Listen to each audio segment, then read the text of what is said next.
আসসালামু আলাইকুম ওয়া রাহমাতুল্লাহি ওয়া বারাকাতুহু।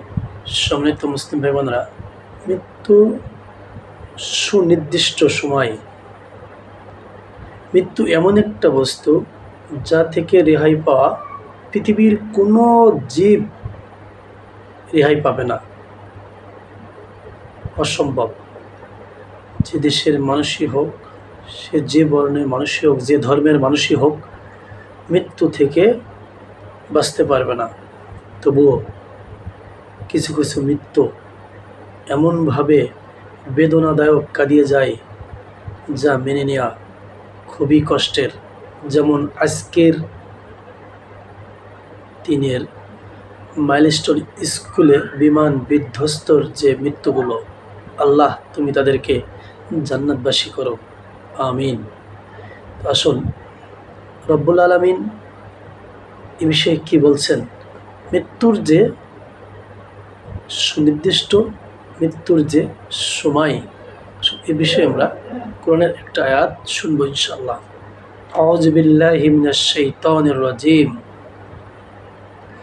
লিকুল্লি উম্মতি আজালুন ইজা জাআ আজালুহুম ফালা ইস্তাখিরুনা সাআতান ওয়ালা ইস্তাকদিমুন।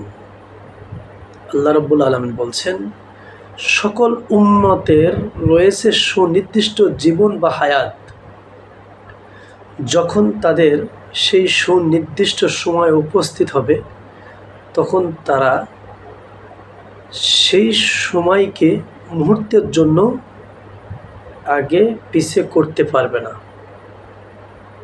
তাহলে আমরা কি বুঝলাম? মৃত্যুর সময় নির্ধারিত, মৃত্যুর মাটি নির্ধারিত। মৃত্যুর সময় যখন এসে যাবে, তখন একটু সময়, 1 সেকেন্ডও আগে পিছে করা সম্ভব না, পারবে না মানুষ, কোনো প্রাণী পারবে না।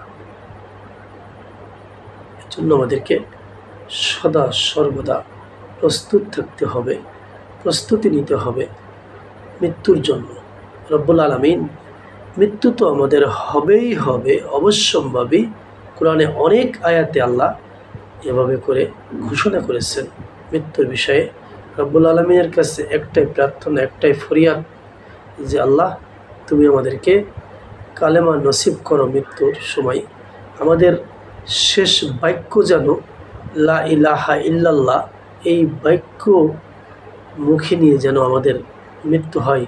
তুমি আমাদেরকে সেই তৌফিক দান করো, আমিন। আসসালামু আলাইকুম ওয়া রাহমাতুল্লাহি ওয়া বারাকাতুহু।